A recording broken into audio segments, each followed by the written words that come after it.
Hi friend, ನಾನು Veda. Welcome to Vedavati log. ನಾವು ಈ ದಿನ ಕುರುವತ್ತಿ ಬಸವಣ್ಣಂದು ದೇವಸ್ಥಾನ ತೋರಿಸೋಣ ಅಂತ ಈ ಲಾಗ್ ಮಾಡ್ತಾಯಿದ್ದೀನಿ. ನಾವು ಕಾರ್ತಿಕ ಹಚ್ಚಕ್ಕೆ ಸೋಮವಾರ ಕುರುವತ್ತಿಗೆ ಹೋಗಿದ್ವಿ. ಹಾಗೆಯೇ ಅಲ್ಲಿ ದರ್ಶನ ಹತ್ರ ಇದ್ರೂ ಒಂದೊಂದು ಸಲ ನಾವು ಹೋಗಿರಲ್ಲ, ಅದ್ರ ಮಹಿಮೆ ಏನು ಅಂತ ಗೊತ್ತಿರಲ್ಲ. ಇದನ್ನೆಲ್ಲ ನಿಮಗೆ ತೋರಿಸಿದ್ರೆ ನೀವು ಆ ಸೈಡ್ ಹೋದಾಗ ನೀವು ಹೋಗಿ ದರ್ಶನ ಮಾಡ್ಕೊಂಬರ್ರಿ, ತುಂಬ ಒಳ್ಳೆಯದಾಗುತ್ತೆ.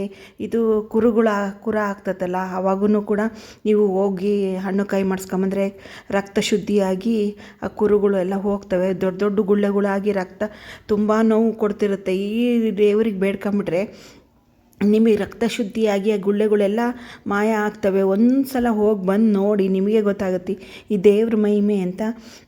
ನಾವು ಹಾಗೆ ಕುರುವತ್ತಿಗೆ ಹೋಗಿದ್ವಲ್ಲ, ಅಲ್ಲೆಲ್ಲ ಹೋಗ್ತಾ ಒಂಥರ ಜಾತ್ರೆ ಸಂಭ್ರಮ ಇದ್ದಂಗಿತ್ತು. ಕಾರ್ತಿಕ್ ಮಾಸ ಅಲ್ಲ, ಹಾಗಾಗಿ ಎಲ್ಲ ಆ ಕಡೆ ಈ ಕಡೆ ಸೈಡಲ್ಲಿ ಅಂಗಡಿಗಳು ಹಾಕ್ಕೊಂಡಿದ್ರು. ಬರೀ ವಿಭೂತಿ, ಅರಿಶಿನ, ಕುಂಕುಮ, ರುದ್ರಾಕ್ಷಿ, ಹಾಗೆ ಬಸವಣ್ಣನ ಫೋಟೋ. ಎಲ್ಲಿ ನೋಡಿದ್ರು, ಈ ಕಡೆ ನೋಡಿದ್ರು ಅದೇ, ಆ ಕಡೆ ನೋಡಿದ್ರು ಅದೇ. ಇನ್ನು ದೇವ್ರು ಇಳಿದು ಬರ್ತಾನೇನೋ ಅನ್ನಂಗೆ ಎಲ್ಲನೂ ಜೋಡಿಸಿ ಚೆನ್ನಾಗಿ ವ್ಯಾಪಾರ ಮಾಡ್ತಾಯಿದ್ರು. ಇದು ಎಂಟ್ರೆನ್ಸು, ದೇವಸ್ಥಾನದ ಎಂಟ್ರೆನ್ಸು. ನಾವು ಅದೇ ನಮ್ಮ ಸೊಸೆ ಇದ್ದಾರಲ್ಲ, ಅವ್ರ ಅತ್ತೆ, ಅವ್ರ ಅಜ್ಜಿ, ನಾವು ಎಲ್ಲರೂ ಹೋಗಿದ್ವಿ. ಇದು ಎಂಟ್ರೆನ್ಸ್ ನೋಡ್ರಿ, ದ್ವಾರ ಬಾಗಿಲು ಅಂತಾರಲ್ಲ, ಫಸ್ಟಿಗೆ ದ್ವಾರ ಬಾಗಿಲು. ಇದು ದೇವಸ್ಥಾನದ ಒಳಗೆ ಹೋಗೋ ಬಾಗಿಲಿದು. ಇದು ಎಲ್ಲ ಕಲ್ಲಿಂದನೇ ನಿರ್ಮಿಸಿರೋದು, ಕಲ್ಲಿಂದನೇ ತುಂಬ ಚೆನ್ನಾಗಿ ಮಾಡಿದ್ದಾರೆ.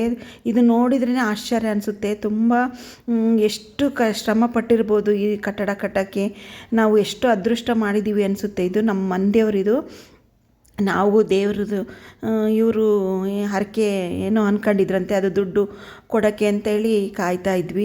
ಅಲ್ಲೆಲ್ಲ ಚೀಟಿ ಬರ್ಸ್ಕೋಬೇಕು, ಒಬ್ಬರಿಗೆ 2 ರೂಪಾಯಿನೋ ಏನೋ ಅಂತ ಫೀಸ್ ಮಾಡಿರ್ತಾರೆ ಹೋಗೋಕ್ಕೆ, ಒಳಗೆ ಹೋಗೋಕ್ಕೆ. ಅದೇ ಜೀರ್ಣೋದ್ಧಾರ ಅಂಥೇಳಿ ಈ ದುಡ್ಡನ್ನೇ ಬಳಸಿ ಮಾಡ್ತಾರೆ. ಹಾಗಾಗಿ ಅಲ್ಲಿ ಕಾಯ್ತಾ ಇದ್ವಿ ನಮ್ಮ ಮಗ ಬರಲಿ ಅಂತೇಳಿ. ನೋಡಿರಿ, ಈ ಕಟ್ಟಡ ಎಷ್ಟು ಚೆನ್ನಾಗಿದೆ ಅಲ್ವಾ. ಎಲ್ಲ ಕಲ್ಲಿಂದನೇ ಮಾಡಿರೋದು, ಜಕಣಾಚಾರಿ ಕಟ್ಟಡ ಅನಿಸುತ್ತೆ. ಅಷ್ಟು ಸುಮಾರು ಹಳೇ ಕಾಲದ್ದು. ಎಷ್ಟು ಚೆನ್ನಾಗಿ ಕಾಪಾಡ್ಕೊಂಬಂದಿದ್ದಾರಲ್ವಾ, ಎಷ್ಟು ಚೆನ್ನಾಗಿದೆ. ಎಷ್ಟು ಹೇಳಿದ್ರೂ ಮುಗಿಯಲ್ಲ. ಇದು ಈ ಕಟ್ಟಡನೇ ನೋಡೋಕ್ಕೆ ಅಂತಲೇ ಹೋಗಬೇಕು. ಹಾಗೆಯೇ ಬಸವಣ್ಣ ನೋಡ್ರಿ, ಬಸವಣ್ಣನ ನೋಡಿದರೆ ನಮ್ಮ ಪಾಪ ಎಲ್ಲ ಪರಿಹಾರ ಆಗುತ್ತೆ. ನಮ್ಮ ಮಂದಿಯವರು ಆಗಿರೋದ್ರಿಂದ ನನಗಂತೂ ಹೆಮ್ಮೆ ಅನಿಸುತ್ತೆ. ಈ ದೇವಸ್ಥಾನದ ಬಗ್ಗೆ ಹೇಳ್ಕೊಳಕ್ಕೆ ನನಗೆ ಒಂಥರ ಹೆಮ್ಮೆ ಅನಿಸುತ್ತೆ. ತುಂಬ ಚೆನ್ನಾಗಿದೆ, ತುಂಬ ರಶ್ ಇತ್ತು.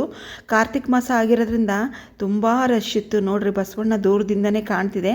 ನಾನು ಹತ್ರದಲ್ಲೇ ತೋರಿಸ್ತೀನಿ. ರಶ್ ಇರೋದ್ರಿಂದ ನಾನು ಪೂರ್ತಿ ನಿಮಗೆ ಅರ್ಥ ಆಗಂಗೆ ನಾನು ವಿಡಿಯೋ ಮಾಡ್ತಾಯಿದ್ದೀನೋ ಇಲ್ಲೋ ಗೊತ್ತಿಲ್ಲ. ನನಗಂತೂ ಎಷ್ಟು ಸಾಧ್ಯನೋ ನಿಮಗೆ ತೋರಿಸೋಣ ಅಂತ ನಾನು ಬಂದೀನಿ. ನಾವು ಒಳಗಡೆ ಹೋದ್ವಿ. ನೋಡ್ರಿ, ಬಸವಣ್ಣ ಎದ್ದು ಬರುತ್ತೇನೋ ಅನ್ನಂಗೆ ಅಲಂಕಾರನೂ ಮಾಡಿದ್ದಾರೆ. ಹಾಗೆಯೇ ದರ್ಶನನೂ ಹಂಗೆ ಕೊಡ್ತಿದ್ದಾನೆ, ನಮ್ಮನ್ನೇ ನೋಡ್ತಿದ್ದಾನೇನೋ ಬಸವಣ್ಣ. ನಮ್ಮ ಕಷ್ಟ ಎಲ್ಲ ಬಗೆಹರಿಸೋಕ್ಕೆ ಬಂದಿದ್ದಾನೇನೋ ಅನಿಸುತ್ತೆ. ನೋಡ್ರಿ, ಎಷ್ಟು ಕರಿ ಕಲ್ಲಿರೋದ್ರಿಂದ ಅದೆಷ್ಟು ಒಂಥರ ಪಳಪಳ ಅಂತಿದೆ ಅಲ್ವಾ. ನೋಡ್ರಿ, ಸುತ್ತಲೂ ಎಷ್ಟು ಎತ್ತರ ಆಗಿದೆ ಗೊತ್ತಾ. ದೀಪ ನೋಡ್ರಿ, ಇದು ದೀಪ ಎಷ್ಟು ಎತ್ತರದ ದೀಪ, ಯಾವಾಗಲೂ ಸದಾ ಉರಿತಿರುತ್ತೆ. ಇಲ್ಲಿ ಪೂಜಾರಿಗಳು ತುಂಬ ಚೆನ್ನಾಗಿ ಪೂಜೆ ಮಾಡ್ತಾರೆ. ನೋಡ್ರಿ, ಕಂಬ ಅಲ್ಲ, ಇದು ಕಲ್ಲಿನ ಕಂಬ ಎಷ್ಟು ಚೆನ್ನಾಗಿ ಇದೆ ಅಲ್ವಾ. ಇದು ನೋಡೋಕ್ಕೆ ಅದೃಷ್ಟ ಮಾಡಿದ್ವಿ ಅನಿಸುತ್ತೆ. ನೀವು ಒಮ್ಮೆ ಹೋಗಿ ಬನ್ನಿರಿ. ಇದು ನಾವು ಅದೆಲ್ಲ ದರ್ಶನ ಎಲ್ಲ ಮಾಡ್ಕೊಂಬಂದು ಉಡಿ ತುಂಬ, ನಾವು ಯಾವಾಗಲೂ ಉಡಿ ತುಂಬ್ತೀವಿ. ಕಾರ್ತಿಕ್ ಮಾಸಕ್ಕೆ ಹೋದಾಗ ಎಲ್ಲ ಉಡಿ ತುಂಬಿ ಎಲ್ಲ ಮುತ್ತೈದರಿಗೂ ಮಾಡ್ತೀವಿ. ಹಾಗಾಗಿ ಎಲ್ಲ ಜೋಡಿಸಿಟ್ಕೊಂಡಿದ್ದೆ ನಾನು.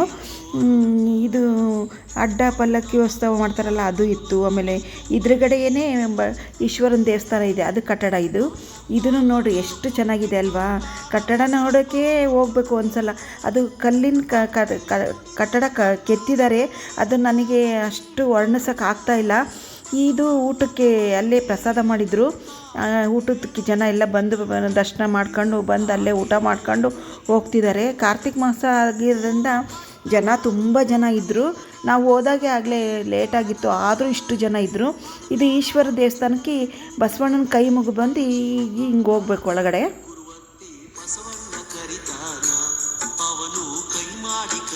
ನೋಡಿ, ಎಷ್ಟು ಚೆನ್ನಾಗಿದೆ ಅಲ್ವಾ. ಈ ಕಟ್ಟಡ ನೋಡಿದ್ರೇ ಕಣ್ಣು ತುಂಬಿ ಬರುತ್ತೆ. ನೋಡಿರಿ, ಕಂಬಗಳು ಎಷ್ಟು ಜಕಣಾಚಾರಿ ಕಟ್ಟಡ, ಗೋಪುರ ಎಷ್ಟು ಚೆನ್ನಾಗಿದೆ ಅಲ್ವಾ. ವರ್ಣಿಸೋಕ್ಕೆ ನನಗೆ ಮಾತುಗಳೇ ಬರ್ತಾಯಿಲ್ಲ. ತುಂಬ ಚೆನ್ನಾಗಿದೆ.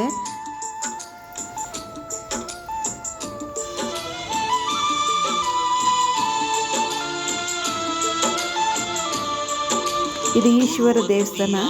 ಈಶ್ವರನ ದೇವಸ್ಥಾನ ನೋಡಿರಿ, ಇಲ್ಲಿ ಎಷ್ಟು ಚೆನ್ನಾಗಿ ಕೆತ್ತನೆ ಮಾಡಿದ್ದಾರೆ. ಇದು ಗಣಪತಿ, ಅಲ್ಲೇ ಪಕ್ಕಕ್ಕೆ ಗಣಪತಿ ಇದೆ. ಇಲ್ಲಿನೂ ಕೈ ಮುಕ್ಕೊಂಡು ಇಲ್ಲೆಲ್ಲ ಮುಕ್ಕೊಂಡು ನೋಡಿರಿ. ಇದು ಬಾಗಿಲು ಕೂಡ ಕಲ್ಲಿಂದನೇ ಮಾಡಿರ್ತಾರೆ, ಕಲ್ಲಿನ ಬಾಗಿಲುಗಳು. ಈಗ ಕಾಣಿಸುತ್ತೆ ಅಂತ ನನ್ನ ಭಾವನೆ, ಕಾಣಿಸ್ತಾ ಇದೆ ಅನಿಸುತ್ತೆ ನೋಡಿ. ತುಂಬ ಚೆನ್ನಾಗಿದೆ. ಒಂದು ಸಲ ಆದರೂ ಹೋಗಿ ಬನ್ನಿ ನೀವು, ತುಂಬ ಒಳ್ಳೆಯದಾಗುತ್ತೆ ಇಲ್ಲಿ ಹೋಗಿ ಬಂದರೆ. ನೋಡಿ ಕಟ್ಟಡ ಎಷ್ಟು ಚೆನ್ನಾಗಿ ಕೆತ್ತಿದಾರಲ್ವಾ.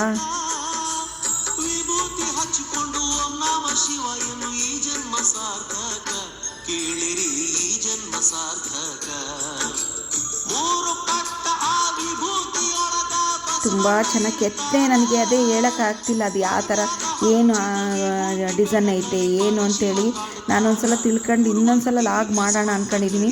ತುಂಬ ಚೆನ್ನಾಗಿದೆ ಇದು ಕಾಪಾಡ್ಕೊಂಡು ಬಂದಿರೋದಾರೆ ಸುಮಾರು ವರ್ಷದ್ದು. ಇದು ಕಲ್ಲೆಲ್ಲ ಎಷ್ಟು ಸೌದಿದೆ ನೋಡಿ, ಆದ್ರೂ ಅಷ್ಟು ಚೆನ್ನಾಗಿದೆ. ಅದು ತುಂಬ ಚೆನ್ನಾಗಿದೆ. ಇದು ಮೆಟ್ಲುಗಳು ನೋಡಿರಿ, ಎಲ್ಲ ಕಲ್ಲಿಂದನೇ ಮಾಡಿರೋದು. ಇದು ಕಲ್ಲಿಂದನೇ ಕೆತ್ತಿರೋದು, ಕಲ್ಲಿಂದನೇ ದೇವಸ್ಥಾನ, ಕಲ್ಲಿಂದು.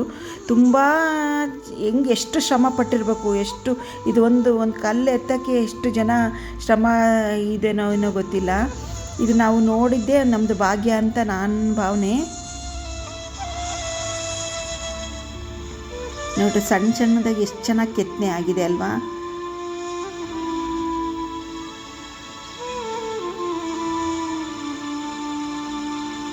ಮಕ್ಕಳಾಗ್ಲಿದ್ರಿಗೆ ಮಕ್ಕಳಾಗುತ್ತೆ. ಏನಾರ ನಮ್ಮ ಕಷ್ಟ ಇತ್ತು ಅಂದರೆ ಬೇಡ್ಕೊಂಬಂದರೆ ಕಷ್ಟ ಪರಿಹಾರ ಆಗುತ್ತೆ. ಹಾಗೆಯೇ ಇದೇ ರಕ್ತ ಕೆತ್ತಿದ್ರೆ ಅದನ್ನು ಶುದ್ಧಿ ಮಾಡಿ ಆ ಕುರ ಅಂತಾರದು, ಅದನ್ನೆಲ್ಲ ಕಡಿಮೆ ಮಾಡ್ತಾನೆ ದೇವರು. ನಮ್ಮ ಕಷ್ಟಗಳನ್ನೆಲ್ಲ ಪರಿಹಾರ ಮಾಡ್ತಾನೆ. ನಾವು ಏನೇ ಕಷ್ಟ ಬಂದ್ರೂ ನಾವು ಹಿಂಗೆ ಬೇಡ್ಕೊಳೋದು. ನಾವು ಹಿಂಗಿಷ್ಟು ಅಮಾವಾಸ್ಯೆಗೆ ಬರ್ತೀವಿ, ಇಲ್ಲ ಇಷ್ಟು ಸೋಮವಾರ ಬರ್ತೀವಿ ಅಂದ್ಕೊಂಡ್ರೆ ನಮ್ಮ ಕಷ್ಟ ಎಲ್ಲ ಬಗೆಹರ ಮಾಡ್ತಾನೆ. ನಮ್ಮ ಸೊಸೆಯರೆಲ್ಲ ಉಡಿ ತುಂಬ್ತಾ ಇದ್ದಾರೆ. ಶ್ರೇಯನು ನೋಡ್ರಿ ನಾನು ತುಂಬ್ತೀನಿ ಅಂತ ಅವಳು ಸುಮಾರು ಜನಕ್ಕೆ ಉಡಿ ತುಂಬಿದ್ಲು. ಇದು ಅಡ್ಡ ಪಲ್ಲಕ್ಕಿ ಉತ್ಸವ ಮಾಡ್ತಾರಲ್ಲ ಅದನ್ನು ಬಳಸ್ತಾರೆ ಅವಾಗ. ಇದು ಕಾಣಿಕೆ ಡಬ್ಬಿ. ಇದು ಎಲ್ಲ ಕಲ್ಲಿಂದನೇ ನೋಡ್ರಿ, ಎಲ್ಲ ಕಲ್ಲಿನ ದೇವಸ್ಥಾನನೇ.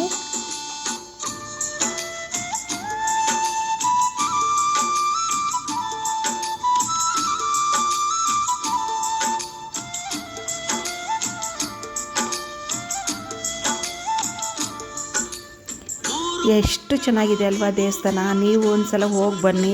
ರಾಣೆಬೆನ್ನೂರಿಂದ ಒಂದು 25-30 ಕಿಲೋಮೀಟ್ರ್ ಆಗುತ್ತೆ. ದಾವಣಗೆರೆಯಿಂದ ಒಂದು 55 ಕಿಲೋಮೀಟ್ರ್ ಆಗುತ್ತೆ. ನಾವು ಕಾರ್ತಿಕ ಹಚ್ಚಕ್ಕೆ ಹೋಗಿದ್ವಿ ಅಂದ್ವಲ್ಲ, ನಾವು ಇಲ್ಲೆಲ್ಲ ಕಾರ್ತಿಕ ಹಚ್ಚಿದ್ವಿ. ಹತ್ತಿ ಕಾಳನ್ನು ಉಪಯೋಗಿಸಿ ಬತ್ತಿ ಮಾಡ್ಕೊಂಡು ಹೋಗಿರ್ತೀವಿ. ಅಲ್ಲಿ ಎಲ್ಲಮ್ಮನ ದೇವರು ಇಟ್ಕೊಂಡು ಕೂತಿದ್ರು ಅಮ್ಮ. ಅಲ್ಲಿ ಅವರು ಏನಾರು ನಿಮಗೆ ತಿಳಿದಿದ್ದು ಕಾಣಿಕೆ ಹಾಕ್ರಿ ಅಂದರು. ನಾವೆಲ್ಲ ದರ್ಶನ ಮಾಡ್ಕೊಂಡು ನಾವು ಉಡಿ ತಂದಿದ್ವಲ್ಲ ಅಲ್ಲಿ ಎಲ್ರಿಗೂ ಕೊಡ್ತಾಯಿದ್ವಿ. ನೋಡಿರಿ ಎಲ್ಲಿ ನೋಡಿದ್ರು ಬರೀ ವಿಭೂತಿ, ಹಾಗೆಯೇ ರುದ್ರಾಕ್ಷಿ ದೇವ್ರ ಫೋಟೋಗಳೇ. ನಾವೆಲ್ಲ ಮುಗಿಸ್ಕೊಂಡು ಊಟಕ್ಕೆ ಬಂದ್ವಿ. ಊಟ ಖಾಲಿ ಆಗ್ತಿದೆ ಬನ್ನಿ ಅಂದರು. ಹಾಗಾಗಿ ಇನ್ನೂ ಸ್ವಲ್ಪ ಉಡಿ ಕೊಡೋದಿತ್ತು, ಫಸ್ಟ್ ಊಟ ಮಾಡ್ಕೊಂಡು ಹೋಗೋಣ ಅಂತ ಊಟಕ್ಕೆ ಬಂದ್ವಿ. ತುಂಬ ಚೆನ್ನಾಗಿತ್ತು. ಗೋಧಿ ಪಾಯಸ, ಮುಳುಗಾಯಿ, ಕಡಲೆಕಾಳು ಹಾಕಿ ಪಲ್ಯ, ಅನ್ನ ಸಾರು. ಈಗೂ ನೆನೆಸ್ಕೊಂಡ್ರು ಬಾಯಲ್ಲಿ ನೀರು ಬರುತ್ತೆ, ಅಷ್ಟು ತುಂಬ ರುಚಿಯಾಗಿತ್ತು. ಇದು ಅದು ಪ್ರಸಾದದ ಮಹಿಮೆನೇನೋ ಏನೋ ಗೊತ್ತಿಲ್ಲ. ನಾವೆಲ್ಲ ಮನೇಲಿ ಎಲ್ಲ ಹಾಕಿದ್ರೂ ಇಂಥ ರುಚಿ ಇರಲ್ಲ. ಆಗ ನಾವು ಹೋಗೋಷ್ಟೊತ್ತಿಗೆ ತುಂಬ ಹೊತ್ತಾಗಿತ್ತು. ಆಗಲೇ ನಾವು 3:30 ಆಗಿತ್ತು ನಾವು ಊಟಕ್ಕೆ ಹೋದಾಗ. ಆಗಲೇ ಎಲ್ಲ ಖಾಲಿ ಆಗ್ತಾ ಬಂದಿತ್ತು. ಹಂಗಾಗಿ ನಾವು ಊಟಕ್ಕೆ ಹೋದ್ವಿ. ಇಷ್ಟಿಷ್ಟು ದೊಡ್ಡ ದೊಡ್ಡ ಪಾತ್ರೆಗಳಲ್ಲಿ ಮಾಡಿರ್ತಾರೆ, ಸುಮಾರು ಜನ ಬರ್ತಾರೆ. ಗೋಧಿ ಪಾಯಸ, ಮುಳುಗಾಯಿ, ಕಡಲೆಕಾಳು ಹಾಕಿ ಪಲ್ಯ, ಅನ್ನ ನೋಡಿರಿ.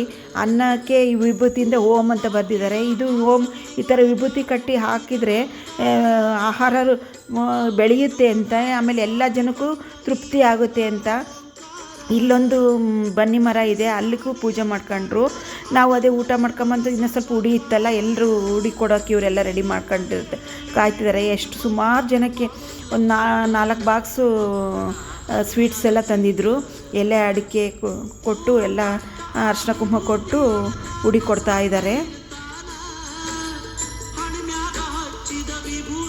ಎಲ್ಲರೂ ಶ್ರೇಯನ್ ಬರ್ತಡೇನಾ ಅಂತ ಇದ್ದರು.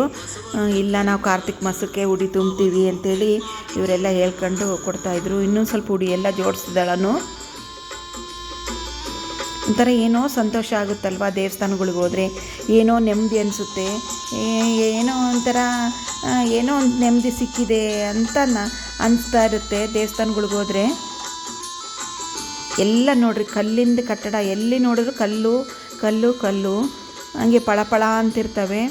ಇವು ಎಲ್ಲ ಜೋಡಿಸ್ಕೊಡ್ತಾ ಇದ್ಲು, ಅಕ್ಷತೆ ಎಲ್ಲ ಉಡಿ ತುಂಬ್ತಾ ಇದ್ಲು.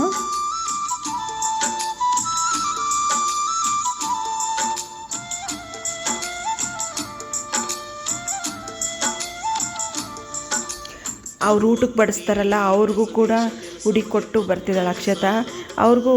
ಅವರು ಬೆಳಗಿಂದ ಶ್ರಮ ಪಟ್ಟಿರ್ತಾರಲ್ಲ, ನಮ್ಮ ಕೈಲಾದದ್ದು. ಇದು ನಾಗರಕಟ್ಟೆ ಐತೆ, ಅಲ್ಲೇ ಅದು ಅಡುಗೆ ಮಾಡಿ ಬಡಿಸ್ತಿರ್ತಾರಲ್ಲ ಅಲ್ಲಿನೂ ಪೂಜೆ ಮಾಡ್ತಾರೆ ನೋಡ್ರಿ. ಬನ್ನಿ ಮರ ಇದು ಎಷ್ಟು ಎತ್ತರವಾಗಿ ಎಷ್ಟು ಚೆನ್ನಾಗಿ ಬೆಳೆದಿದೆ ಅಲ್ವಾ. ಎಷ್ಟು ಜನ ಪೂಜೆ ಮಾಡ್ತಾರೆ ಇಲ್ಲಿ.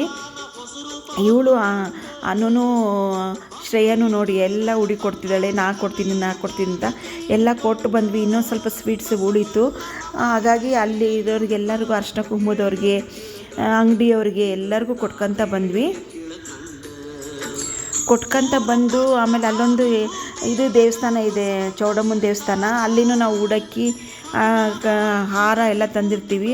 ಇದೆಲ್ಲ ಮುಗಿಸ್ಕೊಂಡು ಬಸವಣ್ಣನ ದರ್ಶನ, ಈಶ್ವರನ ದರ್ಶನ ಮುಗಿಸ್ಕೊಂಡ್ಮೇಲೆ ನಾವು ಚೌಡಮ್ಮಗೆ ಹೋಗ್ತೀವಿ. ಚೌಡಮ್ಮನಿಗೆ ಹೋಗಿ ಅಲ್ಲಿನೂ ನೋಡ್ರಿ ಶ್ರೇಯ ಪಾದಗಟ್ಟಿ ಅದಕ್ಕೆ ಹೊಸಲ್ಕೊಳ್ಳಿಗೆ ಎಷ್ಟು ನಮಸ್ಕಾರ ಮಾಡ್ತಾಳೆ. ಎಷ್ಟು ಖುಷಿ ಆಗುತ್ತಲ್ವ. ಚಿಕ್ಕ ಮಗಳಾದ್ರೂ ಎಷ್ಟು ಶ್ರದ್ಧೆಯಿಂದ ಕೈ ಮುಗಿಯೋದು, ಅವಳು ದೇವರು ಅದೆಲ್ಲ ಮಾಡೋದು ನೋಡಿದ್ರೆ ತುಂಬ ಖುಷಿಯಾಗುತ್ತೆ, ಮನಸ್ಸು ತುಂಬ ಬರುತ್ತೆ. ಇದೇ ಚೌಡಮ್ಮ. ಇಲ್ಲಿ ಎಲ್ಲರೂ ಬಂದು ಉಡಕ್ಕಿ ಕೊಟ್ಟು ನಮ್ಮ ತಮ್ಮಿಗೆ ಮಕ್ಕಳಾಗ್ಲಿದ್ರೆ ತೊಟ್ಲು ಕೊಡ್ತೀವಿ ಅಂತ ಎಲ್ಲ ಅಂದ್ಕೊಂಡಿರ್ತಾರೆ. ತೊಟ್ಲು ಕೊಡ್ತಾರೆ ನೋಡಿ ದೇವಿನ. ನಾವು ಉಡಕ್ಕಿ ಒಯ್ದೀವಿ, ಹೂವಿನಾರ ಒಯ್ದಿದ್ವಿ, ಹಾಗಾಗಿ ಹೂವಿನಾರ ಹಾಕಿ ಉಡಕ್ಕಿ ಅದು ಕೊಟ್ಲು ಅನ್ನು.